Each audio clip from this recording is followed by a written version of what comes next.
ജീവനക്കാരുടെ സംഘടനാ സമ്മേളനത്തിൽ സംസാരിക്കുന്നുണ്ട്. ഒരു മുഖ്യമന്ത്രി പറയാൻ പാടില്ലാത്തതാണ്. ഇപ്പോൾ എല്ലാവരും ഇനിയും ശരിയാക്കും, ഇനിയും ട്രാൻസ്ഫർ ചെയ്യും. മുഖ്യമന്ത്രി എന്ന് പറഞ്ഞാൽ കോൺഗ്രസ് സംഘടനയുടെ ആൾ മാത്രമാണോ, അല്ലെങ്കിൽ ലീഗിൻ്റെ ആൾ മാത്രമാണോ? മുഖ്യമന്ത്രി എന്ന് പറഞ്ഞാൽ കേരളത്തിലെ എൻ്റെ നിങ്ങളുടെ എല്ലാം കൂടി മുഖ്യമന്ത്രിയാണ്. എനിക്കെതിരെ വാർത്ത കൊടുക്കുന്ന TV ചാനലുകളെ ഞാൻ ശരിയാക്കുമെന്ന് പറയുന്നത് വല്ലേ ഉള്ളൂ. TV ചാനലുകൾ സ്വതന്ത്രമായ അഭിപ്രായം പറയും, പത്രങ്ങൾ സ്വതന്ത്രമായ അഭിപ്രായം എഴുതും. ഞാൻ ഇനിയും ഇങ്ങനെ ശരിയാക്കും, എല്ലാവരെയും ഓർത്തു വെച്ചിട്ടുണ്ടെന്ന് പറയാൻ പറ്റുന്ന വാക്ക് മുഖ്യമന്ത്രി പറയാൻ കൊള്ളുന്നതാണോ? ക്രമക്കേട് തടയാൻ വേണ്ടി ഇത് ഈ എലിയെ പേടി ചില്ലം ചുടുക എന്ന് പറയുന്നൊരു ഒരു പഴഞ്ചൊല്ലുണ്ടല്ലോ, അതിങ്ങനെയുള്ള ആളുകളെ പറ്റിയാണ്. അങ്ങനെ ക്രമക്കേടുണ്ടെങ്കിൽ ക്രമക്കേട് കണ്ടുപിടിക്കാമല്ലോ. വളരെ ചെറിയ ഒറ്റപ്പെട്ട ചില ക്രമക്കേടുകൾ എവിടെയെങ്കിലും ഉണ്ടായി എന്നിരിക്കട്ടെ, അത്തരം ക്രമക്കേടുകൾ ഇല്ലാതാക്കാൻ വേണ്ടി ശക്തമായ നിലപാടെടുക്കണം. കാരണം ഇത് റിക്കൺസൈൽ ചെയ്യണം, ബാങ്കുമായിട്ടുള്ള റിക്കൺസിലിയേഷൻ ഉണ്ട്, കൃത്യമായി ഇത്ര ദിവസം കണക്ക് കൊടുക്കണം, അതൊക്കെ ഉണ്ട്. ചിലപ്പോൾ അതിനകത്ത് പോരായ്മ വരുന്ന സ്ഥാപനങ്ങളുണ്ടെങ്കിൽ ആ സ്ഥാപനങ്ങളുടെ നിന്ന് അത് കിട്ടാനുള്ള നടപടിക്രമങ്ങൾ സ്വീകരിക്കണം. പക്ഷേ അതിന് പകരം സംഭവം ഇല്ലാതാക്കാൻ ശ്രമിച്ചാലോ? ബാങ്കുകളിലും ഇതേ ക്രമക്കേട് ചിലപ്പോൾ വരാമല്ലോ. ഇപ്പോൾ മരിച്ചുപോയ ആളുകളുടെ അക്കൗണ്ടിലേക്ക് പണം വന്ന് വീഴുന്ന അനുഭവം ഉണ്ടല്ലോ, അത് ചിലപ്പോൾ റിപ്പോർട്ട് ചെയ്യാതെ എടുക്കുന്ന സ്ഥിതി ഉണ്ടാവുമല്ലോ. ഒറ്റപ്പെട്ട ചില കേസുകൾ നമ്മുടെ ശ്രദ്ധയിൽപ്പെട്ട് ചില ആൾ മരിച്ചുപോയി, കുറച്ച് നാൾ ഈ ഇടയ്ക്ക് അവർ വീണ്ടും മസ്റ്റർ ചെയ്യുന്നില്ല, ആ പണം ആ ബാങ്ക് അക്കൗണ്ടിലേക്ക് ചെല്ലും. സാധാരണഗതിയിൽ ആ ബാങ്ക് അക്കൗണ്ടിൽ അത് റിപ്പോർട്ട് ചെയ്തിട്ട് തിരിച്ച് സർക്കാരിലേക്ക് അടയ്ക്കേണ്ടതാണ്. എന്നാൽ ഒറ്റപ്പെട്ട കേസുകളിൽ ഇത് ഈ ബാങ്ക് ATM കാർഡ് വെച്ചൊക്കെ എടുക്കുന്ന ആൾ എടുക്കത്തില്ലേ, അത് ഒറ്റപ്പെട്ട കേസുകൾ വരാം.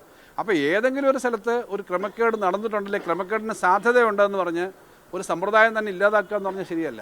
നിങ്ങൾ വീടുകളിൽ പോയിട്ട് കുറച്ച് ആളുകളെ കണ്ടു നോക്ക്, ഈ മേടിക്കുന്ന ആളുകൾ അവർ പലരും ഇങ്ങനെ ബാങ്കിൽ വന്ന് അക്കൗണ്ട് എടുത്ത് പോയി ചെയ്യാൻ പറ്റുന്ന പരിചയസമ്പന്നരല്ല. നല്ലൊരു ഭാഗം ആളുകളും ഈ സമ്പ്രദായങ്ങളോടൊന്നും വലിയ ബന്ധമില്ലാത്തവരാണ്. അപ്പോൾ അങ്ങനെയുള്ള ആളുകൾക്ക് കിട്ടിക്കൊണ്ടിരിക്കുന്ന ഒരു ആനുകൂല്യം ഇല്ലാതാക്കുന്ന ഒരു അവസ്ഥ വരും. അത് തെറ്റായ, നേരത്തെ ഞാൻ പറഞ്ഞു, കേന്ദ്ര സർക്കാരിൻ്റെ കാര്യത്തിനകത്ത് കേന്ദ്ര സർക്കാരിൻ്റെ പണം കിട്ടാത്ത DBT പറഞ്ഞല്ലോ, ഞാൻ കൃത്യമായി പറഞ്ഞല്ലോ, 8,40,000-ലധികം ആളുകൾ കേന്ദ്ര സർക്കാരിൻ്റെ 200 രൂപയും 300 രൂപയും കിട്ടുന്നുണ്ട്. അന്നൊരിക്കൽ ഞാൻ മന്ത്രിയായിരിക്കുമ്പോൾ നിങ്ങൾ ഉന്നയിച്ചൊരു പ്രശ്നമുണ്ട്, ചില ആളുകളുടെ പണം വന്നില്ലെന്ന് പറഞ്ഞില്ലേ. കേന്ദ്ര ഗവൺമെൻറ്റിൻ്റെ പണം നേരെ DBT വഴി കിട്ടാത്തതായിരുന്നു അന്ന്. അത് കേന്ദ്ര ഗവൺമെൻറ് DBT കൊടുക്കുന്നതെല്ലാം അങ്ങനെ ആക്കിയിട്ടുണ്ട്. രാഷ്ട്രീയമുണ്ട്. കാരണം ഈ ബാങ്കുകൾ ഭൂരിപക്ഷവും അല്ലെങ്കിൽ ഇടതുപക്ഷമായി ബന്ധമുള്ള ഭരണസമിതികളാണ്. അപ്പോൾ ഈ ഇടതുപക്ഷ പ്രവർത്തകരും ജനങ്ങളുമായിട്ടുള്ള ബന്ധം, അതിലുള്ള അത്തരം ഒരു തീരുമാനം രാഷ്ട്രീയം ഇതിനകത്തുണ്ടോ? അങ്ങനെ രാഷ്ട്രീയം കാണാനാണ് പോകുന്നതെങ്കിൽ അതങ്ങേറ്റ അബദ്ധമല്ലേ. കേരളത്തിലെ സഹകരണ പ്രസ്ഥാനത്തിനകത്തെല്ലാം ഇടതുപക്ഷത്തിനല്ലല്ലോ. ഇപ്പോൾ ഉദാഹരണം എടുത്താൽ പല ജില്ലകളിലും നല്ലത് ഭാഗം സ്ഥാപനങ്ങൾ UDFൻ്റെ നിയന്ത്രണത്തിലുണ്ടല്ലോ. അങ്ങനെയൊക്കെ ചിലത് ചിന്തിക്കുന്നുണ്ടാവും. അദ്ദേഹം ഒരു മുഖ്യമന്ത്രി പറയാൻ പാടില്ലാത്ത തരത്തിലേക്ക് കഴിഞ്ഞ ദിവസം ഒരു ജീവനക്കാരുടെ സംഘടനാ സമ്മേളനത്തിൽ സംസാരിക്കുന്നുണ്ട്. ഒരു മുഖ്യമന്ത്രി പറയാൻ പാടില്ലാത്തതാണ്. ഇപ്പോൾ എല്ലാവരും ഇനിയും ശരിയാക്കും, ഇനിയും ട്രാൻസ്ഫർ ചെയ്യും. മുഖ്യമന്ത്രി എന്ന് പറഞ്ഞാൽ കോൺഗ്രസ് സംഘടനയുടെ ആൾ മാത്രമാണോ, അല്ലെങ്കിൽ ലീഗിൻ്റെ ആൾ മാത്രമാണോ? മുഖ്യമന്ത്രി എന്ന് പറഞ്ഞാൽ കേരളത്തിലെ എൻ്റെ നിങ്ങളുടെ എല്ലാം കൂടി മുഖ്യമന്ത്രിയാണ്. എനിക്കെതിരെ വാർത്ത കൊടുക്കുന്ന TV ചാനലുകളെ ഞാൻ ശരിയാക്കുമെന്ന് പറയുന്നത് വല്ലേ ഉള്ളൂ. TV ചാനലുകൾ സ്വതന്ത്രമായ അഭിപ്രായം പറയും, പത്രങ്ങൾ സ്വതന്ത്രമായ അഭിപ്രായം എഴുതും. ഞാൻ ഇനിയും ഇങ്ങനെ ശരിയാക്കും, എല്ലാവരെയും ഓർത്തു വെച്ചിട്ടുണ്ടെന്ന് പറയാൻ പറ്റുന്ന വാക്ക് മുഖ്യമന്ത്രി പറയാൻ കൊള്ളുന്നതാണോ? കോൺഗ്രസ് സംഘടനയുടെ ആളുകളും കോൺഗ്രസ് പ്രവർത്തകരും പോലും പറയുന്നുണ്ടല്ലോ ഒരു മുഖ്യമന്ത്രി ഇങ്ങനെ പറയാൻ പാടില്ല എന്ന്. അപ്പോൾ അങ്ങനെ രാഷ്ട്രീയം, ഇതിനകത്ത് ഏത് കാര്യത്തിനും രാഷ്ട്രീയം കാണലാണോ വേണ്ടത്? അതിനകത്ത് അദ്ദേഹം ഈ കാര്യങ്ങൾക്ക് എന്താണ് അദ്ദേഹത്തിന് പറ്റിയെന്ന് എനിക്ക് മനസ്സിലാവുന്നില്ല. ഒരു നല്ല സിസ്റ്റം ഉണ്ടായിരുന്ന, വർഷങ്ങൾ വഴി നമ്മൾ ശരിയാക്കിയെടുത്തൊരു സിസ്റ്റം ഉണ്ടായിരുന്നത് ഇല്ലാതാക്കരുത്. ഇതിൻ്റെ അർത്ഥം, ഇതിൻ്റെ ഫലമായിട്ട് വരുന്നത് എന്താ?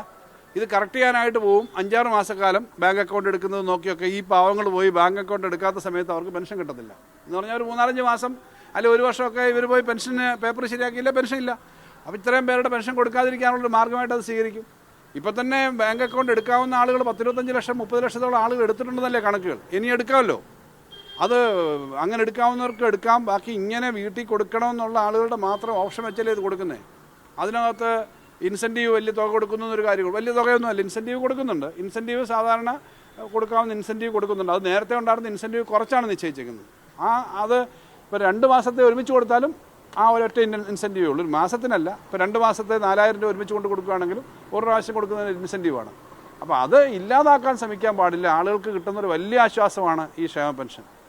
രാഷ്ട്രീയമൊന്നുമില്ല. ഇപ്പം കേരളത്തിൽ രാഷ്ട്രീയം നോക്കുകയാണെങ്കിൽ കിട്ടുന്ന ആളുകളുടെ കണക്ക് നോക്കിയാൽ ഇടതുപക്ഷക്കാരാണോ ഭൂരിപക്ഷം?